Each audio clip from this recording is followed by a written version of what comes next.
when you look at Tyron Woodley and you talk about the morning after, or here we are the Wednesday after, what do we always do to these poor guys?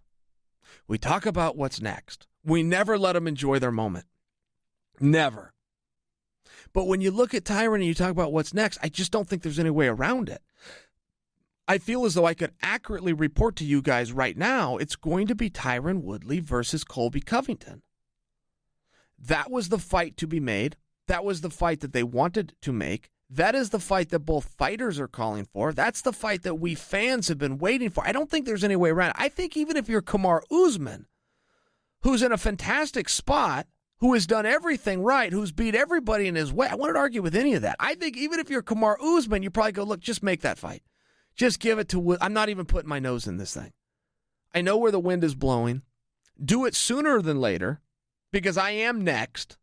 I'm next after this fight. So go ahead and get on with it. I feel as though it's that obvious of a match. Colby has been calling for it at MSG. Tyron could actually make that date. When Ariel and I had Tyron on the ESPN show right after the fights, he said that. He goes, look, I'd rather do it sooner than later. I didn't take any damage. I'm in great shape. I'm ready to go. I can't say that at all times. I can say that right now. Let's do it. As far as red tape goes, Tyron will receive an automatic 30-day suspension. That's just so will Till, if not longer. You get that whether you win or lose. It's just mandatory. But that still matches up for a November date. I do not believe that fight is going to happen at MSG. I don't think it's going to happen that fast. But if we're just having a conversation here, and Colby said yes, and Tyron said yes, and the fans want to see it, and the date matches up, I think it's possible. I think it's possible. I don't think you're going to throw that world title fight on there.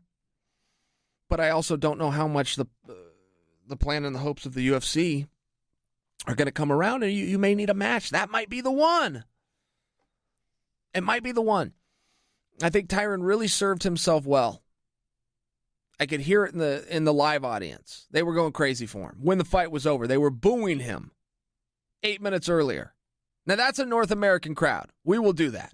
We'll change our tune for any reason. We aren't loyal to our countrymen. We'll cheer for whoever we want, whenever we want. But I'll tell you, that specific crowd, Tyron flipped them, and he flipped them in less than 8 minutes. And if that is a microcosm, and it certainly is, of the bigger picture and the bigger scene and the world of mixed martial arts, good for Tyron. And what else can you say? Good for Tyron.